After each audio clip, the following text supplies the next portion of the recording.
Thanks very much for joining us. There are 221 new cases of coronavirus today. All of those are locally acquired. 98 of today's cases are linked to known outbreaks and other cases that are already in the system. The balance are all being investigated by our coronavirus detectives, our public health team. That takes the total number of cases to 1,920 active. All except 4 of those are locally acquired. Just again to give you the age range, which I know everyone's interested in, just to make the point that this is across the whole community and everybody's business. 285 are aged 0 to 9, 305 are aged 10 to 19, 498 are in their 20s, and 315 are aged in their 30s. 86% of all active cases are under the age of 50. So this is going where the vaccinations aren't. It's going where the vaccine isn't. It is a pandemic of the unvaccinated. We've got nobody in hospital that's been double dosed. Again, further evidence, further reason to go and book an appointment, go and get vaccinated as quickly as you can. Clinics are open, GPs have got supply. I can confirm that there are indeed thousands of appointments that are available for both AstraZeneca. There are some Pfizer appointments, but AstraZeneca is the vaccine that is available today, and there are appointments that you can put your name beside as soon as possible. There are 120 people in hospital. 33 of those are in intensive care, and 15 of those are on a ventilator. Yesterday we had some 42,429 test results come back to us overnight. It's a strong number. We, of course, again just remind and appeal to Victorians, if you're not feeling well, if you feel sick, then please act on that really fast and go and get tested. If you need that $450 payment because you would be out of pocket, you don't have leave entitlements that you can fall back on, many thousands of Victorians have made application and received that funding. It's a payment on behalf of all Victorians to compensate you and your family for doing the right thing by everybody else. It's a really important thing. And again, you're not on your own. Thousands of people have applied for those payments, and those payments have been made. In terms of vaccinations, we have the biggest day ever yesterday, our biggest day ever in our state-run hubs. 36,716 doses were administered. And as I said yesterday, we'll see capacity across our state clinics, all 55 of them, extra hours, extra cubicles, a total capacity increase of some 40,000 extra shots a week. We have been building up in increments of 25,000, so it's growing and getting bigger. And it's not surprising that yesterday was, in fact, our biggest day on record. That's 2,680,174 doses that have been administered in our state clinics. We are, as a state, we're at 62.2% first dose and 38.6% fully vaccinated. So we are fast approaching that 40% fully vaccinated, and we just keep moving through the 60s in terms of first dose performance. And our state clinics are doing an enormous job, a huge amount of work to make sure that we're getting more people vaccinated as fast as possible. So too are our GPs. Pharmacy really ramps up quite soon as well, and we thank all of our partners and all the staff, regardless of what setting they're working in, all the staff that are out there getting literally millions of Victorians vaccinated. Put it another way, we are ahead of our schedule in terms of our 1 million doses over 5 weeks. We've got some 246,000 of those to go. So we're ahead of schedule. We will beat the 5-week mark, and that's fantastic news. And then we'll set a new goal and a new target for even more vaccinations as we look to the weeks and months to come. There were 73,000 bookings made yesterday. So I thank each and every one of those 73,000 Victorians who have taken that first and in some ways the most critical step towards getting a vaccine. Make a booking, turn up to the state clinic or your GP or your pharmacist and receive the vaccine that's available right now. Some 6 weeks later, get your second dose, you're fully protected. That's fantastic for all of us. Gives us more options, allows us to open up faster. There are more than 10,000 first dose AstraZeneca appointments available over the next 7 days. Please go online, make one of those appointments, make one of those bookings, put your name beside it, and go and get what is a safe and effective vaccine. There's a process to go through. You'll be able to talk to a doctor, a senior nurse or a pharmacist at one of our state hubs, or talk to your local family GP. about AstraZeneca and whether it can work for you. But it is a safe vaccine. It's a very effective vaccine, and those 10,000 appointments are available over the next 7 days. Of the cases that were in hospital yesterday, 87% of them were not vaccinated. 13% were partially vaccinated, and none were none were double dose. That again is another example. To avoid that really serious illness, the best thing to do is to get vaccinated, and there are appointments available literally as we speak. Now, in terms of regional Victoria, there are far less cases in regional Victoria than there are in Melbourne. Outbreaks have been brought under control. That's a testament to the great work of our contact tracers, our public health teams, but also the great work of regional Victorians over these recent weeks. That's why today, with the exception of Greater Shepparton, we can announce that from 11:59 p.m. tomorrow night, Thursday night, the lockdown will end in regional Victoria, with the exception of Greater Shepparton. Those 5 reasons to leave your home will no longer apply. Schools will reopen for Prep Grade 1, Grade 2, Year 11 studying Year 12 subjects for those subjects, and of course our Year 12s. The rationale behind all of these decisions and what's safe and why these decisions and not others, the Chief Health Officer can go to that in a moment.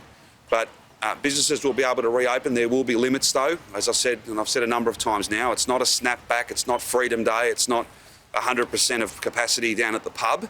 It can't be. If it is, then we will simply see numbers spread, and then we'll have to close large parts of regional Victoria down again, and perhaps even all of regional Victoria. We don't want that. We want to do this in a cautious way, but in a positive way, in as optimistic a way as possible. Regional Victorians have done an amazing job.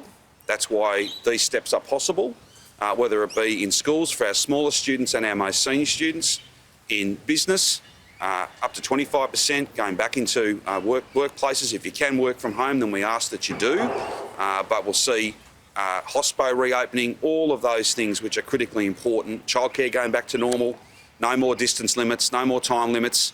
There'll be a degree of freedom in regional Victoria that has been hard won. Regional Victorians have done a fantastic job.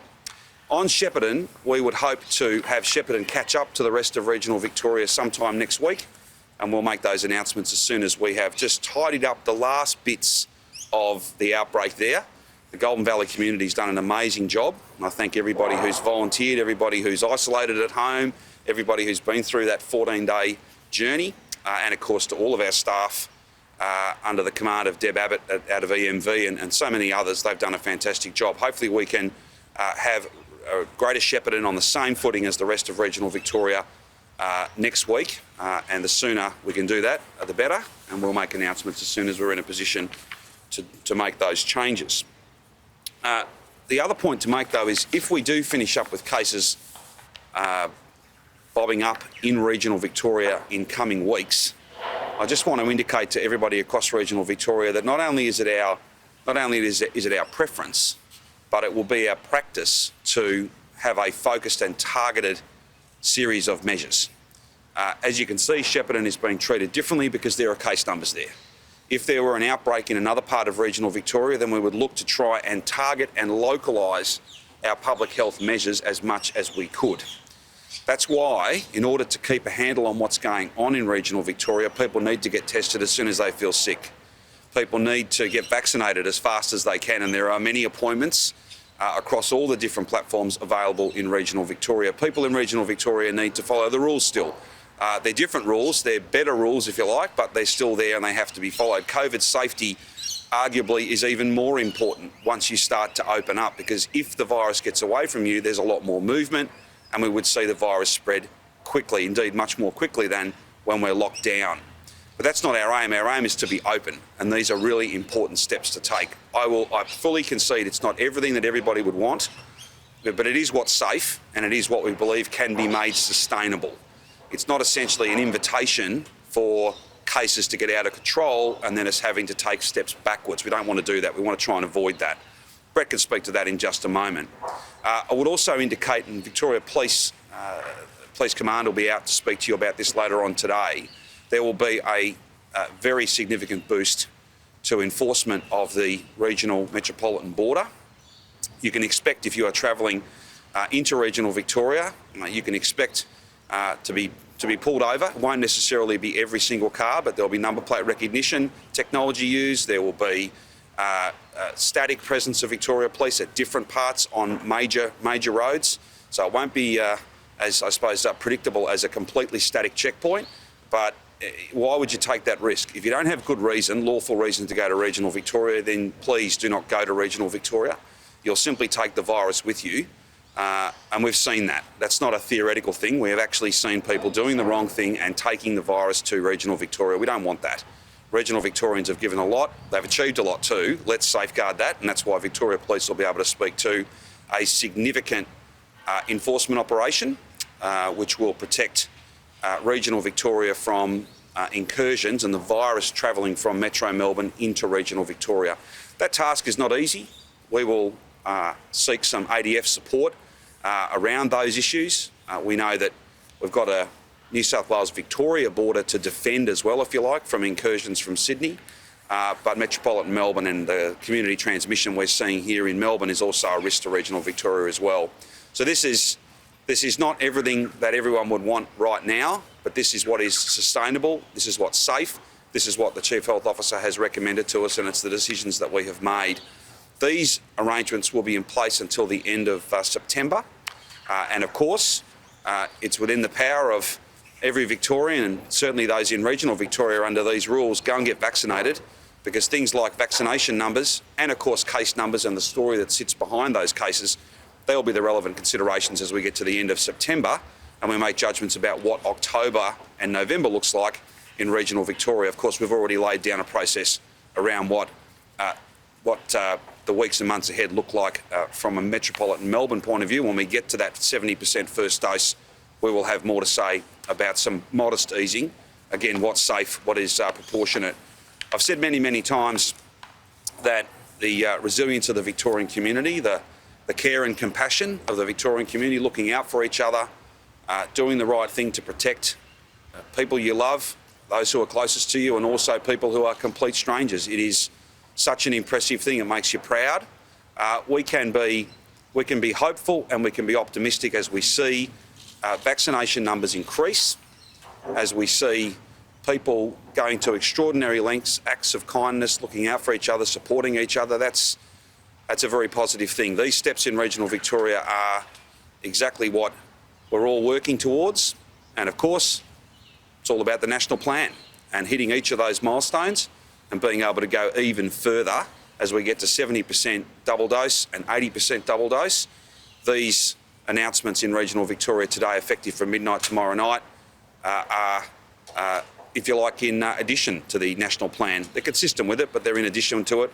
And it is a tribute and a testament to all the work that regional Victorians have done to drive these cases down. Shepparton just a little bit behind, but we'll have them on the same footing as soon as we possibly can. I expect that will be sometime next week. And you've got a table with you. There'll always be lots of questions about who can do what and where and how all these rules work in regional Victoria. We're happy to take any questions today or to come back to you later on.